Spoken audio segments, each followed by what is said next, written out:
Tiga.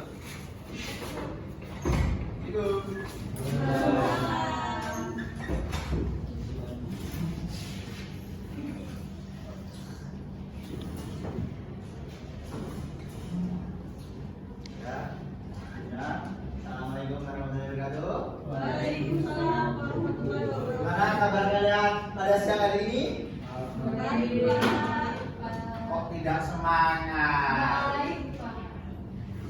Sekali lagi ya. Assalamualaikum warahmatullahi wabarakatuh. Nah, walaupun Mas udah siang seperti ini, kalian harus tetap semangat. Ayo yang dulu di belakang maju dulu. Itu Cynthia sama Vini, ayo maju dulu ayo. Nanti kalian ngantuk di belakang. Ayo, maju dulu. Ayo duduk depan ini. Nah iya itu kata Menti. Ayo duduk depan biar nggak ngantuk nanti.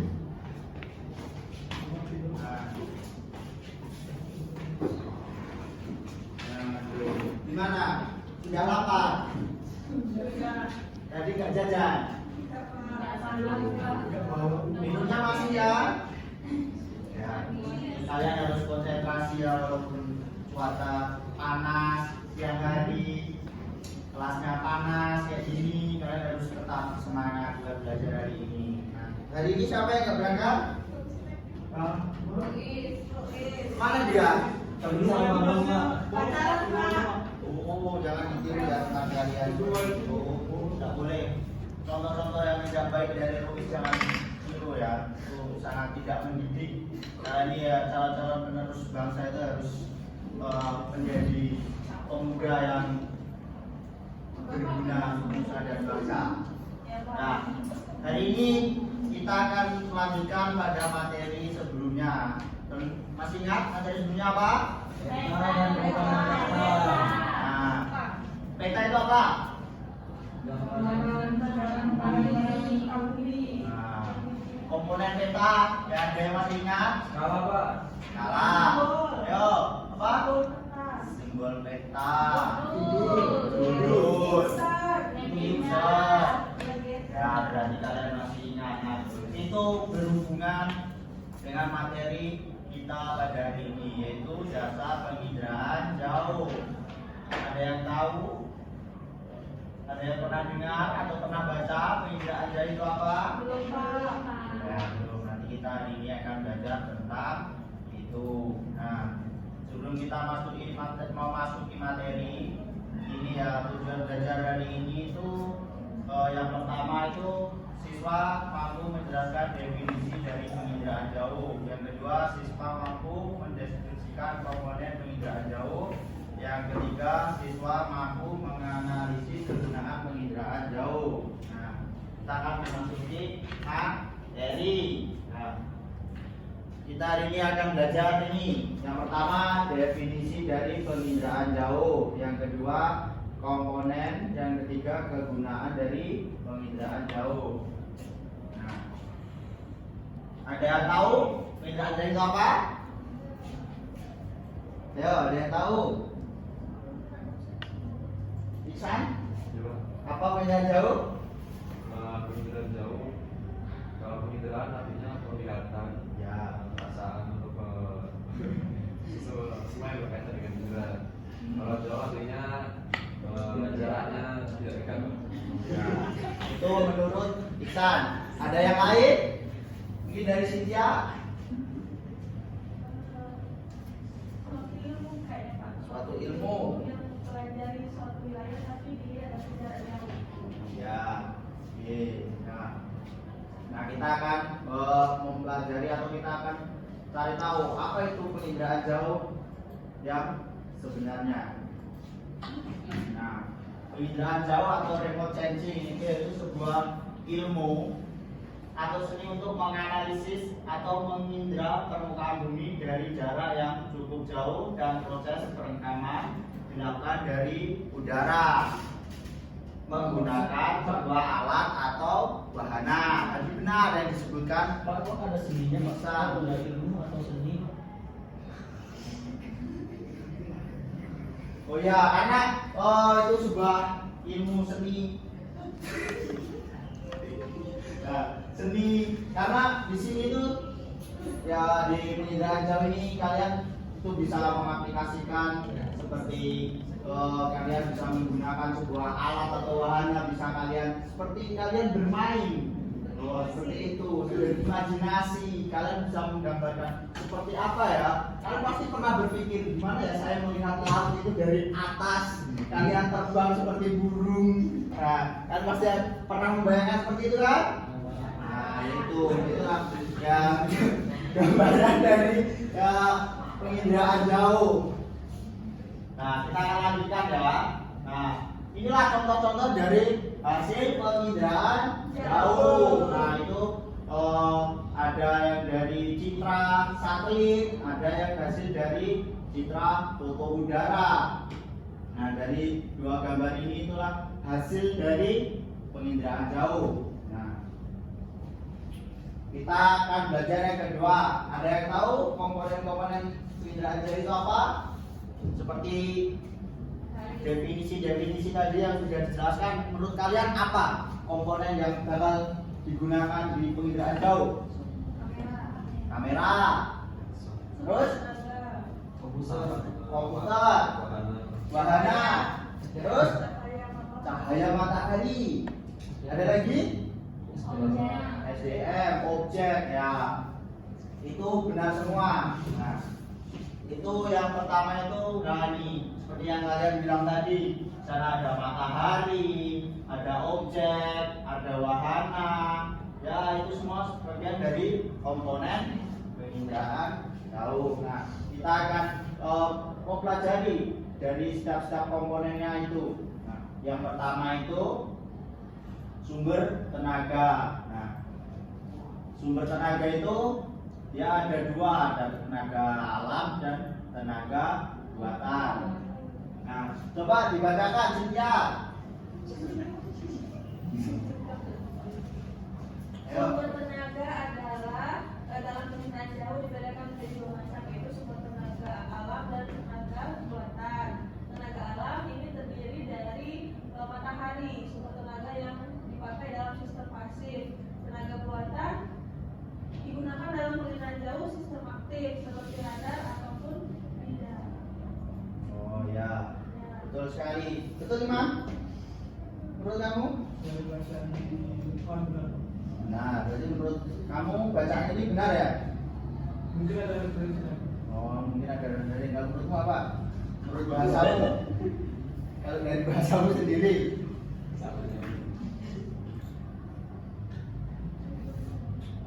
Apa namanya, berimajinasi seperti di awal tadi, itu seni, ilmu atau seni ya? Apa? Yuk. Mungkin yang lain? Neti? Apa menurut Neti? Hah? Tenaga alam. Apa? Kenapa matahari itu maksudnya tenaga alam? Kenapa enggak dari nggak masuk buatan? Kenapa kok radar itu maksudnya di tenaga buatan? Kenapa kok tidak masuk di tenaga alam? Kenapa menurut kamu? Karena matahari sudah ada, sudah ditentukan. Jadi bukan buatan manusia. Iya.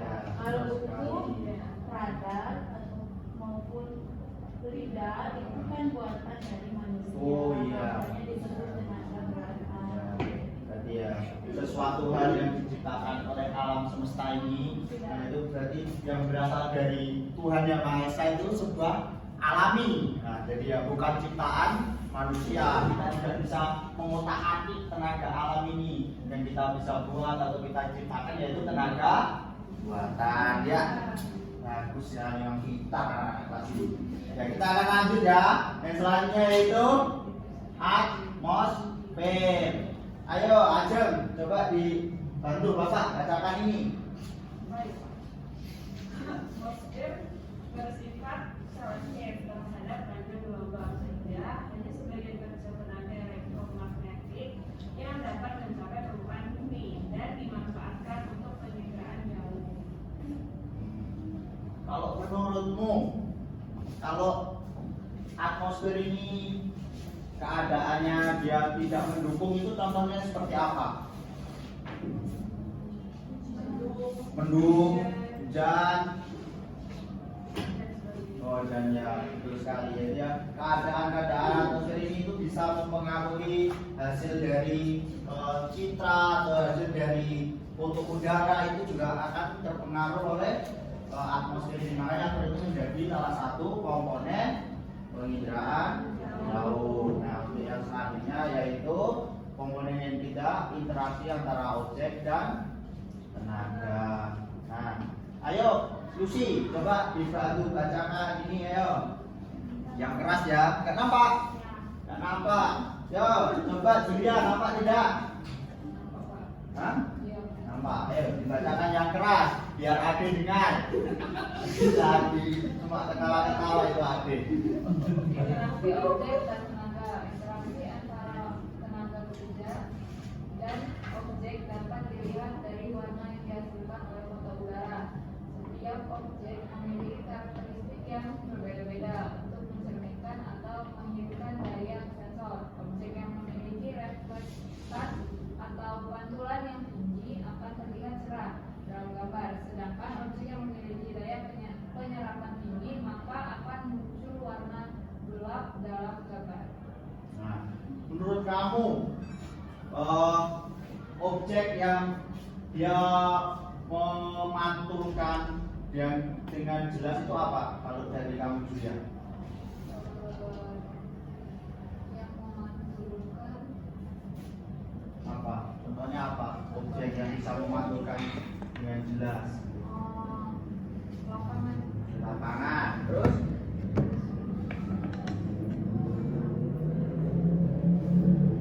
Apa? vegetasi. Vegetasi, ya.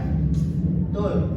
Jadi dari penginderaan jauh itu antara interaksi sama objek itu menjadi sangat penting karena dengan semakin objek itu semakin baik ditangkap itu akan semakin hasilnya akan semakin baik atau semakin mudah untuk dianalisa atau diinterpretasi apa ini dari seperti contohnya dari gambar ini. Kalau menurut kalian yang warna hitam ini apa?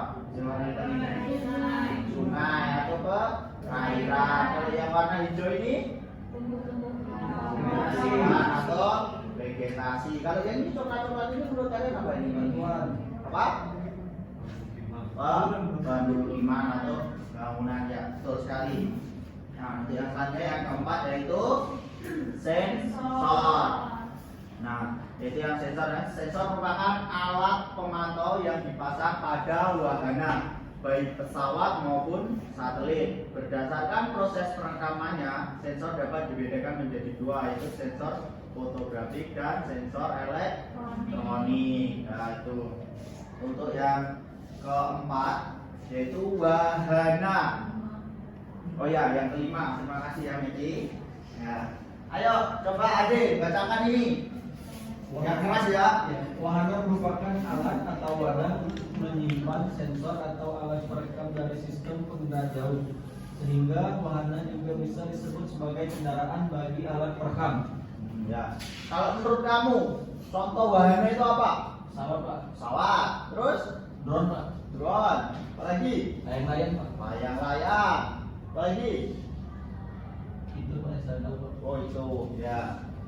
Jadi wahana itu seperti yang disebutkan Ade tadi, seperti pesawat, drone, layang-layang itu pun bisa kita gunakan.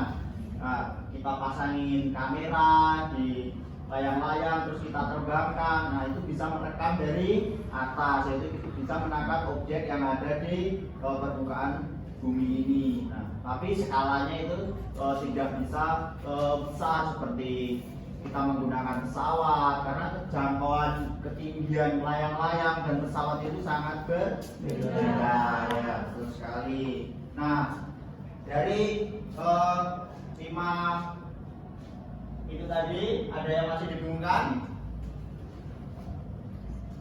Sudah? Sudah. Nah, sekarang kita lanjut ya, perolehan data. Nah, dari penginderaan jauh tadi kan kita merekam atau memfoto itu pasti akan didapatkan sebuah hasil. Nah, Hasil itu disebut oleh perolehan data. Nah, perolehan data ya, data yang dari melakukan penginderaan jauh dapat berupa data manual maupun data numerik. Data manual itu data hasil dari interpretasi citra, biasanya itu berupa dari foto udara dengan menggunakan stereoskop atau alat untuk melihat kesan 3 dimensi pada foto udara. Nah, jadi ya data manual itu ya seperti hasil dari kita menggunakan pesawat untuk kita memfoto dari udara. Nah, kalau hasil data numerik itu adalah hasil olahan dari digital atau menggunakan software. Nah, besok ketika kalian melanjutkan kuliah, kalian pasti kalau kalian mengambil jurusan, contohnya besok jurusan apa ya, geografi. Nah, kalian itu akan diajari bagaimana cara membuat peta. Nah, itu menggunakan sebuah software. Nah, kenapa dari foto bisa menjadi sebuah peta, itu nanti menggunakan itu. Dari tadi ada yang mau ditanyakan? Tidak? Sudah paham? Nah, yang terakhir, yang ketujuh, penggunaan data. Dari hasil-hasil penginderaan jauh tadi berupa foto, berupa hasil-hasil analisis itu bisa digunakan di berbagai bidang. Ada bidang geologi, bidang kehutanan, kependudukan, bidang pemetaan, dan bidang kelautan. Nah, sebelum kita masuk ke materi penggunaan data ini, kalian tadi sudah belajar tadi tentang penginderaan jauh. Kalian pasti sudah membayangkan ketika penggunaan data itu contohnya seperti apa. Pasti kalian sudah terbayangkan kalau di bidang geologi seperti apa, kehutanan seperti apa, dan lainnya seperti apa. Kalian sudah terbayangkan? Sudah. Nah, kalau sudah, di sini Bapak akan membuat diskusi kelompok. Jadi ini dibikin menjadi 3 kelompok ya. Nah, silahkan dari kalian dari 3 kelompok, kalian pilih dari 5 ini mana yang akan kalian ambil contoh untuk kalian diskusikan. Contohnya dalam penggunaan bidang apa, itu mana yang mau kalian diskusikan. Silakan kalian pilih ya, nanti dipresentasikan, maju ke depan, perwakilan kelompok aja. Karena waktunya ini udah siang, jadi nanti perwakilan 1 kelompok aja yang Bapak suruh maju. Ayo, Bapak kasih waktu 10 menit cukup? Ayo. Nah, ada yang mau ditanyakan? Kamu, Lucy, ada yang tidak jelas? Jelas semua. Yang lainnya? Sudah? Sudah semua? Ayo coba 1 kelompok maju ke depan. Dari kelompoknya siapa yang mau mengikhlaskan waktunya untuk mempresentasikan ke depan? Kelompoknya Ihsan. Ayo, teman-temannya pengennya kelompoknya Ihsan. Ayo San, maju San. Ayo, ayo. Gak apa-apa, berbagi ilmu dengan teman-temannya itu sebuah. Baik, kami akan mempresentasikan hasil diskusi kami yang Ya. mengambil penggunaan data dalam bidang kelautan. Bidang kelautan, apa contohnya? Misalnya di sana penggunaan data digunakan untuk menentukan kedalaman laut dan lokasi terumbu karang. Jadi ketika nelayan laut mengetahui lokasi yang potensi terdapat banyak ikan. Oh ya. Menentukan. Itu? Ya. Dari kelompok lain, ada yang mau ditanyakan untuk bidang apa tadi? Kelautan? Ada? Tidak. Ya. Itu tadi kan dari diskusi dari kelompok kalian. Kan kalian masih bingung itu benar atau tidak ya menurut kalian. Nah, kita akan pelajari. Nah, contohnya ini di kegunaan ini belajar di bidang kelautan. Nah, itu bisa menjadi pemetaan perubahan garis pantai, abrasi, sedimentasi, bisa menjadi pengamatan sifat krisis air laut. Nah, bisa menjadi pengamatan pasang surut air laut dan gelombang laut, bisa menjadi pemetaan drenase hutan makro. Jadi yang disebutkan dari kelompoknya Iksan tadi dan Ade itu ya benar, bisa menjadi itu tadi, mengukur kedalaman ya. Karena itulah canggihnya atau ilmu, perkembangan ilmu di zaman modern ini itu semakin canggih cabang-cabang ilmu itu untuk bisa mempelajari yang ada di permukaan bumi ini. Untuk yang selanjutnya itu dalam bidang meteorologi, yaitu contohnya seperti ini untuk mengetahui sistem atau pola angin permukaan, untuk membantu analisis cuaca harian, permodelan meteorologi dan data klimatologi, untuk mengetahui tingkat kandungan uap air dalam udara. Nah, contohnya di bidang kependudukan itu bisa menentukan pola pembangunan permukiman. Contohnya ini bisa tadi untuk materi yang lain seperti materi kepadatan penduduk, itu kalian bisa lihat di bagian mana itu kepadatan penduduk, dan ketika kalian untuk menentukan program-program nanti kalian mau transmigrasi, kalian bisa lihat bagaimana kalian lihat daerah mana yang sekiranya masih banyak lahan-lahan kosong yang bisa dimanfaatkan untuk permukiman. Nah, itu bisa kalian gunakan penginderaan jauh untuk menganalisis itu. Nah, untuk yang selanjutnya yaitu bidang kehutanan. Dalam bidang kehutanan kalian bisa melihat, menentukan luas area hutan, mengidentifikasi jenis tanaman pada hutan, mengetahui daerah rawan karhutla atau titik api. Karhutla itu apa? Kebakaran hutan, dan itu bisa kalian petakan atau bisa kalian analisis menggunakan ilmu penginderaan jauh. Itu bisa perencanaan eksploitasi hasil hutan. Nah, dari pembelajaran hari ini yang bisa kalian dapat apa? Apa? Ayo, Lucy, apa kira-kira? Penginderaan jauh merupakan ilmu dan keterampilan yang sangat penting bagi seluruh manusia, baik untuk kebutuhan hidupnya dan keperluan data. Dan juga penginderaan jauh itu tidak hanya sebatas pada data saja, tapi juga berguna untuk kehidupan sehari-hari untuk menganalisis kejadian-kejadian yang akan terjadi ke depannya. Ya, bagus sekali. Ya. Benar yang dikatakan Lucy tadi, dalam pentingnya ilmu penginderaan jauh itu sangat berguna untuk keperluan-keperluan kita, keperluan ya untuk masa depan, untuk pembangunan selanjutnya itu bisa menggunakan penginderaan jauh. Nah, itulah. Nah, ya karena ini sudah waktunya pulang, ini sudah jam 1:30. Ya, Bapak sebenarnya juga sudah capek ini dari jam 7 tadi ngajar. Kira pasti ya capek juga kan? Ya. Ya, sebelum Bapak tutup, kira-kira ada yang mau ditanyakan lagi? Cukup? Ya. Kalau cukup ya terima kasih buat perkuliahan dan terima kasih untuk pelajaran hari ini ya.